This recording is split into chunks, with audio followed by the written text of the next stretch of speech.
Good morning. My name is Nathan Brummel, and I am Professor of Systematic Theology and New Testament at Divine Hope Reformed Bible Seminary. Today we're going to talk about a very intriguing figure.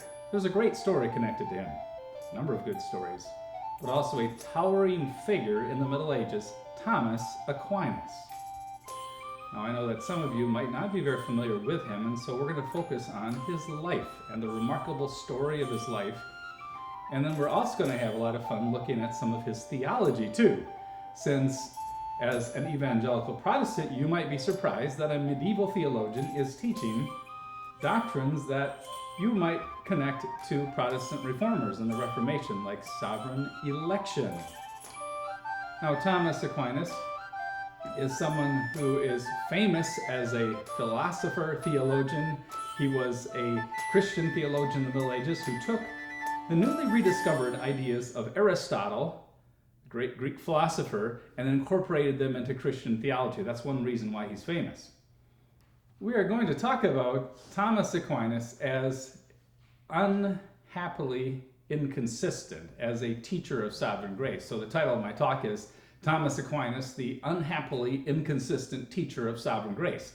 Now what that tells us, though, is that he does teach sovereign grace, and that's wonderful to find in a medieval theologian, but we're also going to find that he is inconsistent in his teaching.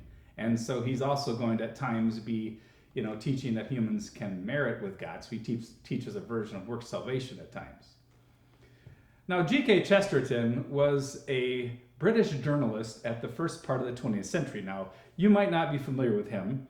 I've actually read widely in his works because he is such a fun writer. He's written poetry. He has also written novels, and he's also written books like Heretics and Orthodoxy, defending the Christian faith against unbelievers in the early part of the 20th century. Now, G.K. Chesterton wrote a little book on Thomas Aquinas, which made a big splash. And he begins by describing Thomas Aquinas, the Dominican friar, like this. St. Thomas was a huge bull of a man, fat and slow and quiet, very mild and magnanimous, but not very sociable, shy, even apart from the humility of holiness, and abstracted even apart from his occasional and carefully concealed experiences of trance or ecstasy. Yeah, so he writes about how he was a bull of a man. Now that's kind of humorous because Chesterton himself was sort of a bull of a man. Chesterton was a big, tall guy, and he put on a lot of weight. I'm sure he weighed a lot over 300 pounds. And he would parade around London in this huge, big black cloak and with a hat on his head. And he also had a sword cane with him often. So he could kind of identify with Thomas Aquinas, who also was a big guy.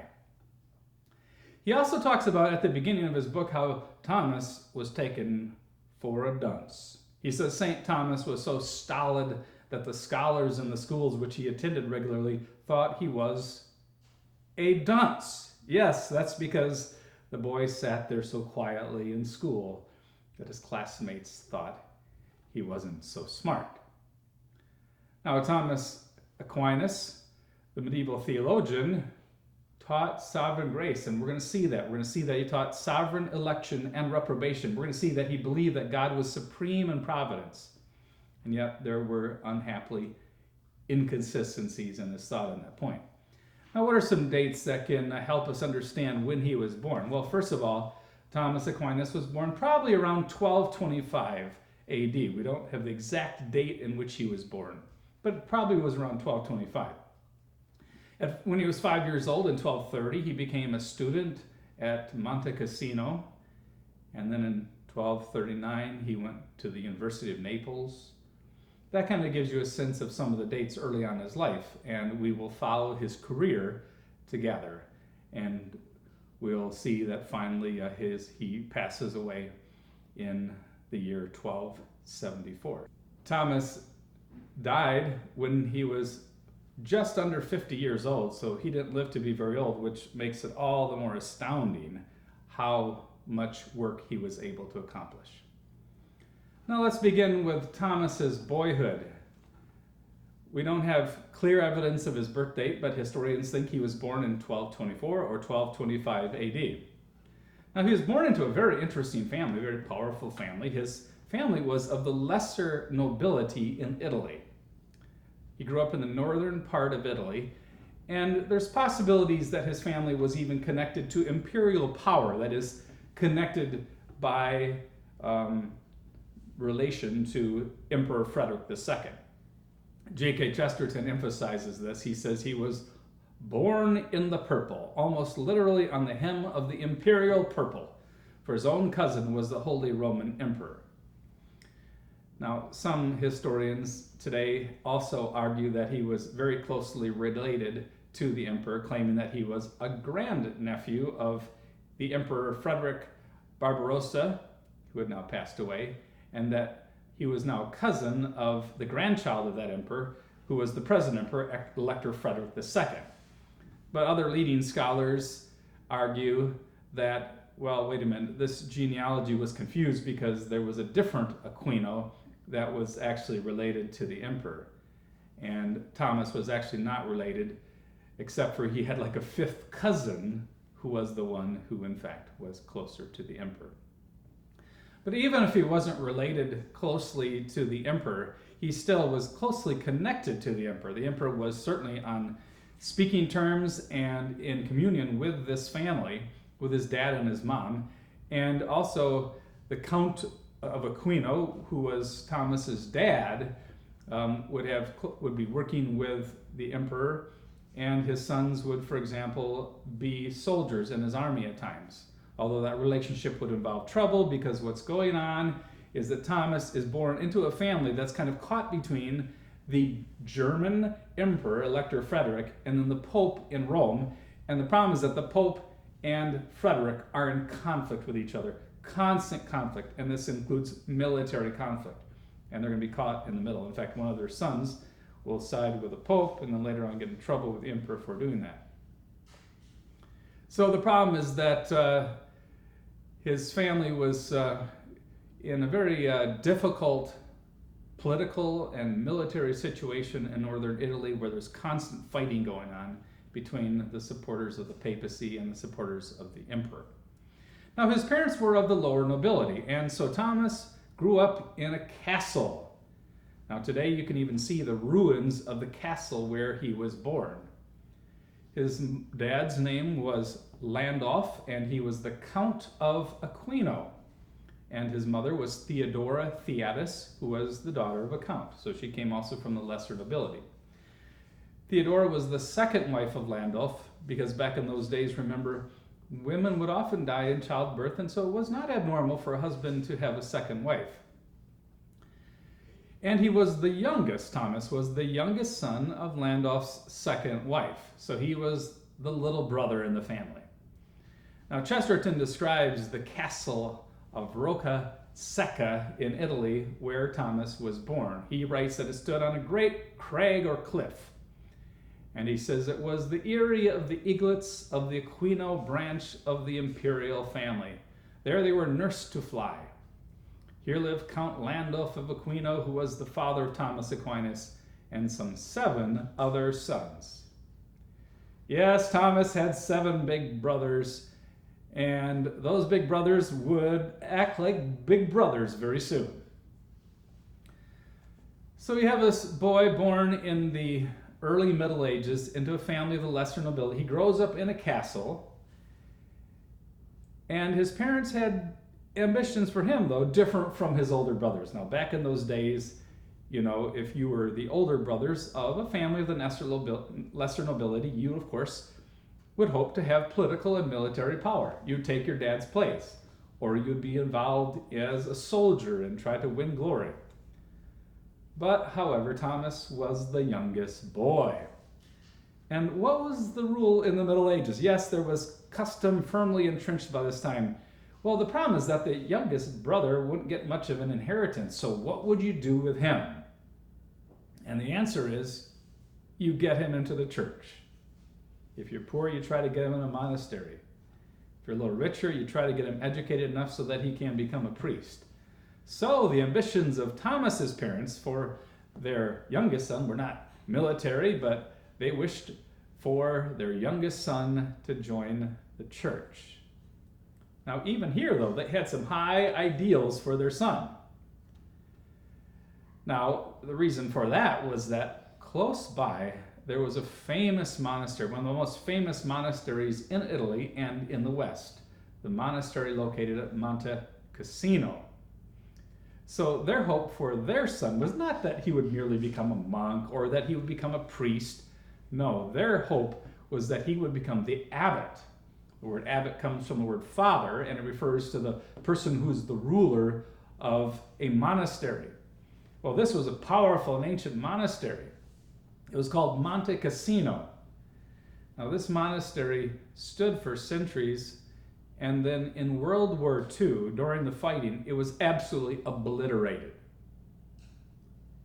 It was unlivable. All that was left was just the rocks and the bricks.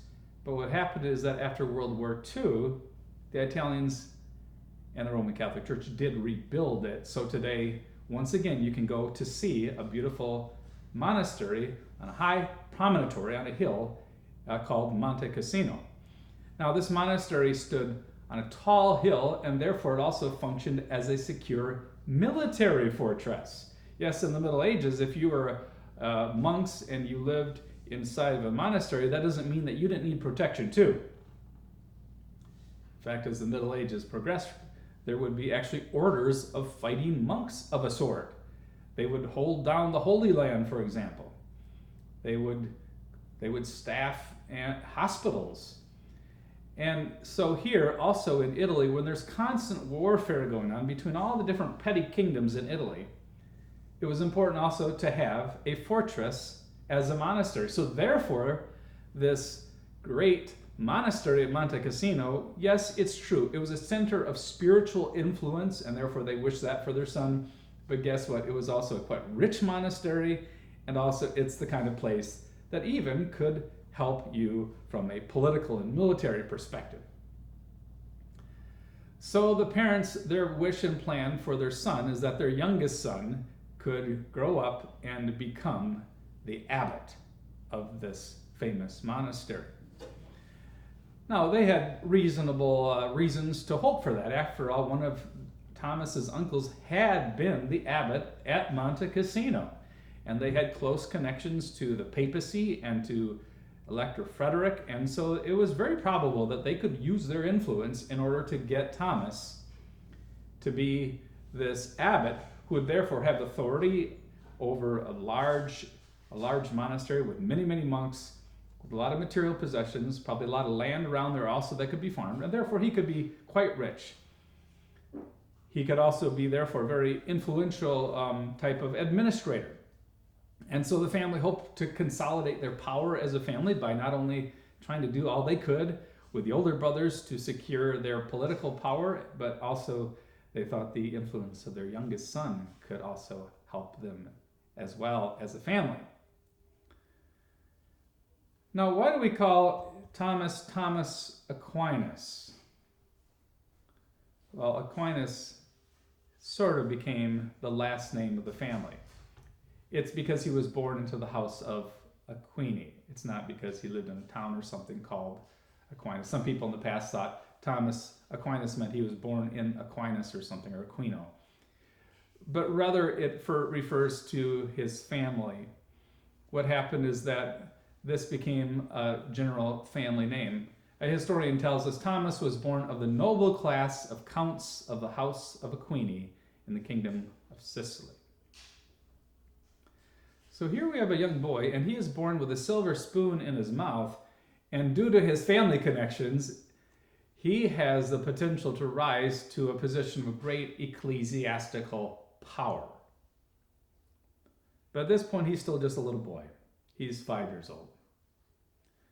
At 5 years old, the parents decide that they will send him to school at Monte Cassino. It's close by.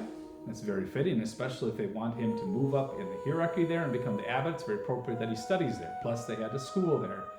The Benedictine Abbey there had a school, and so that's where they sent the 5-year-old to study.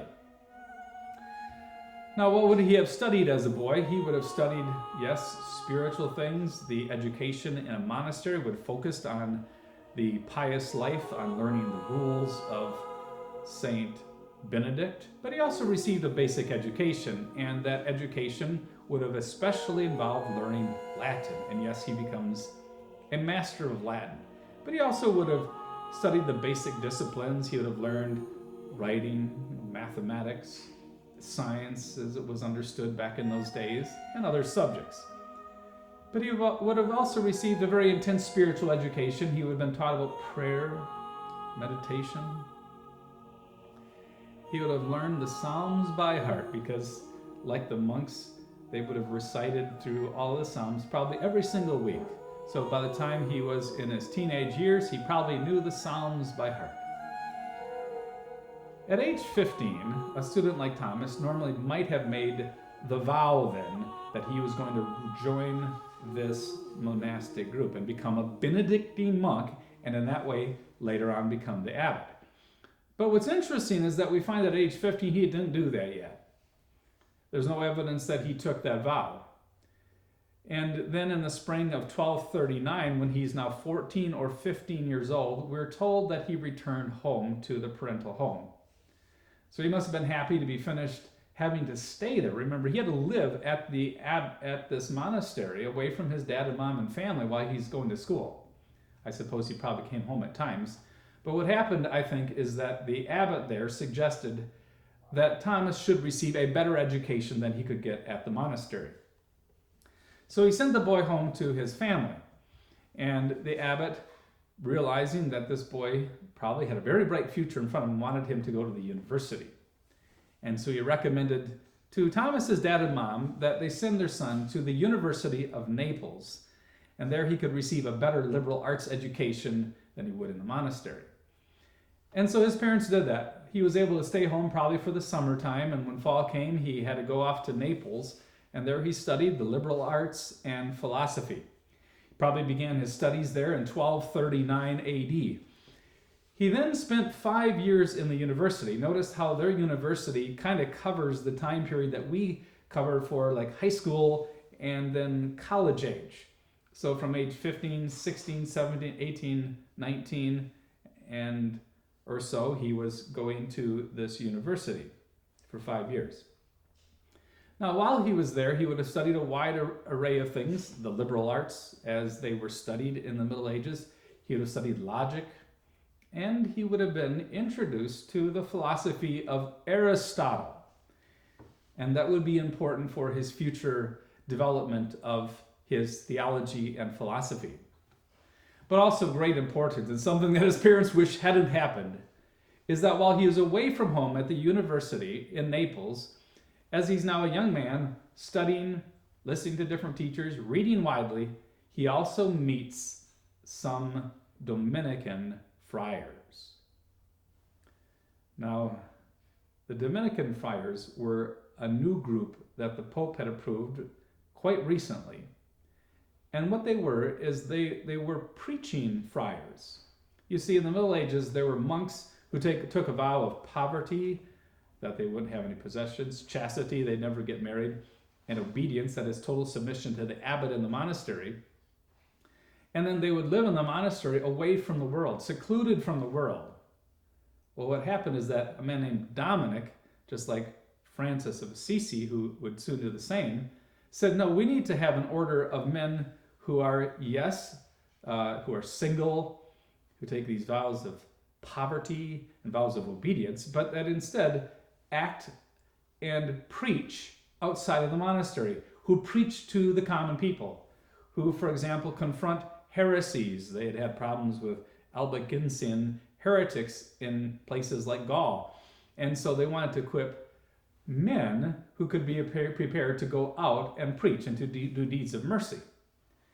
And so while he was in Naples, the student ran across some of these Dominican friars. They were the order of preachers. He probably heard some of them preach.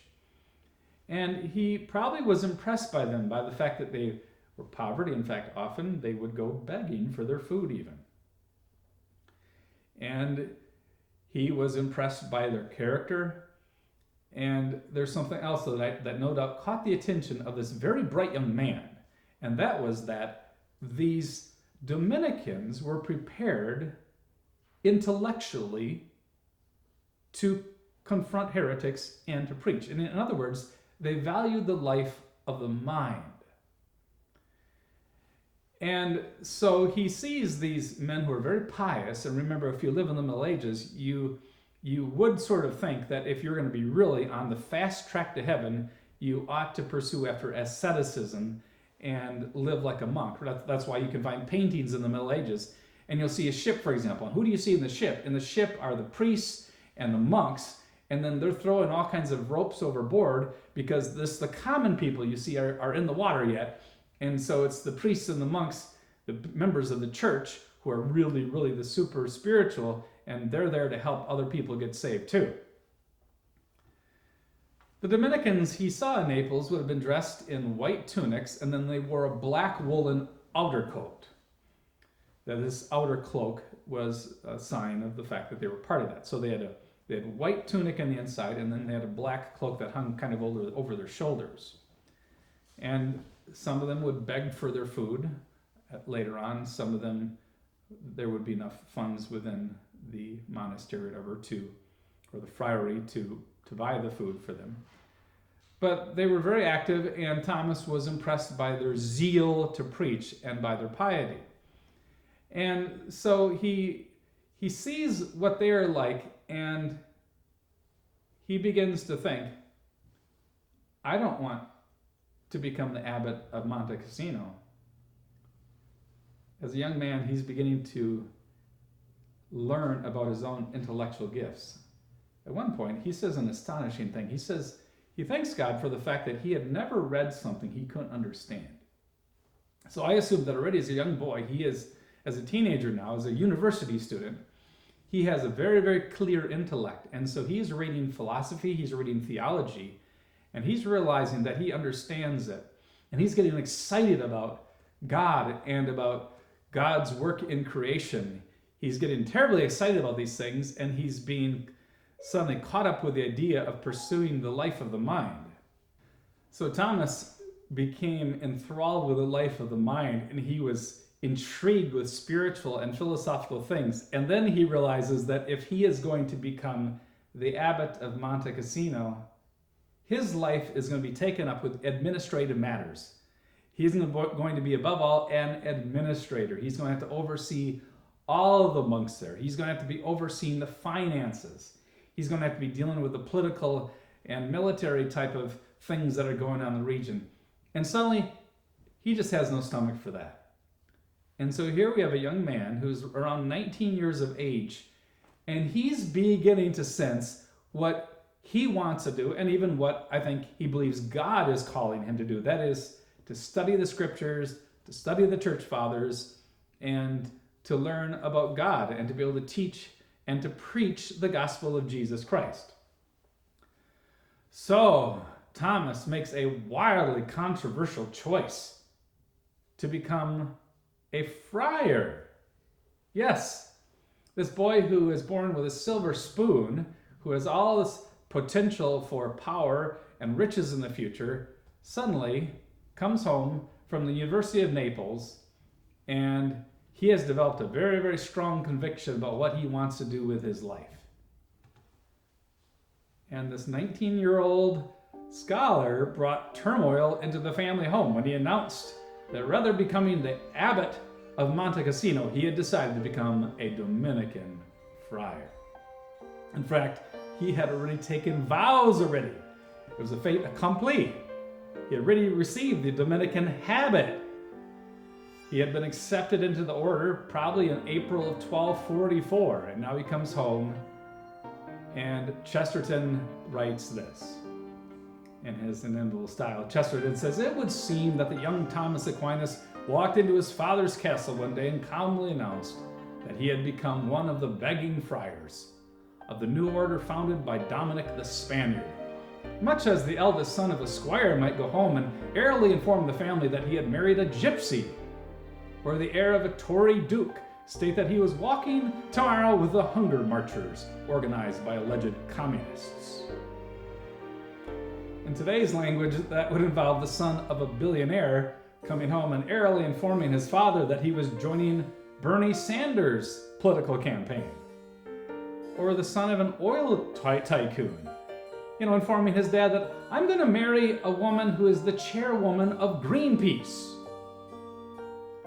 And so you can imagine how this went over with his family.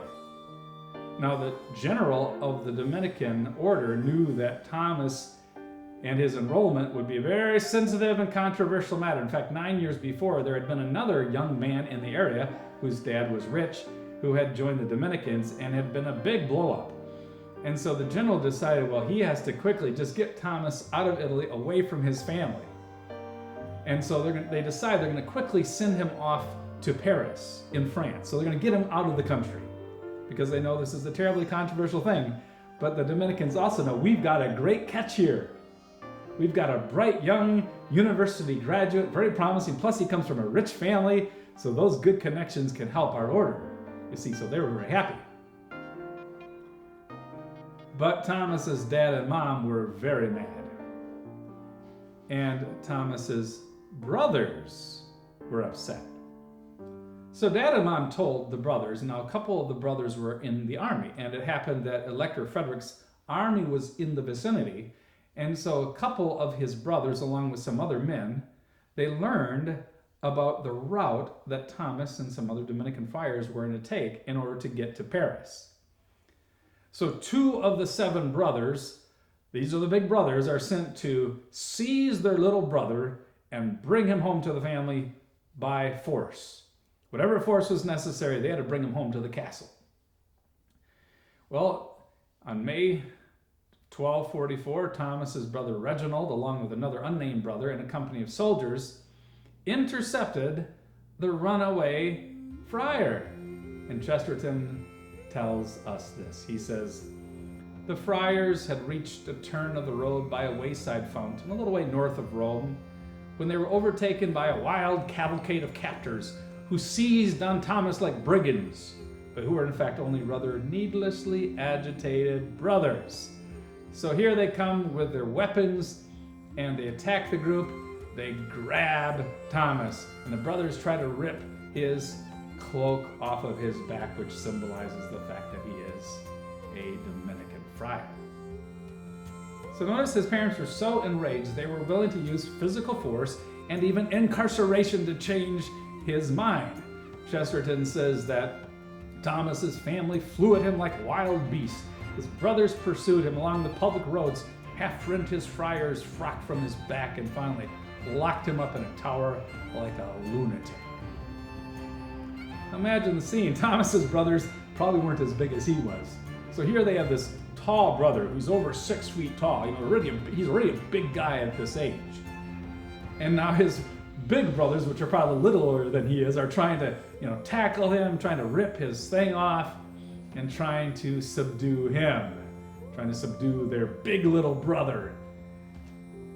Well, the kid brother was crazy, they thought. He needed time to think. They would talk some sense into their little brother's head, and so they escorted him back home to the family castle, wrapped in his shredded cloak, and they say he rode a donkey home, and if he did, you'd have to sympathize with the poor donkey, because he was already a big boy. A donkey's not that big of an animal to carry a big guy like him. But later on, we find that sometimes, yes, he actually would ride on a donkey. Most of the time, though, he would walk.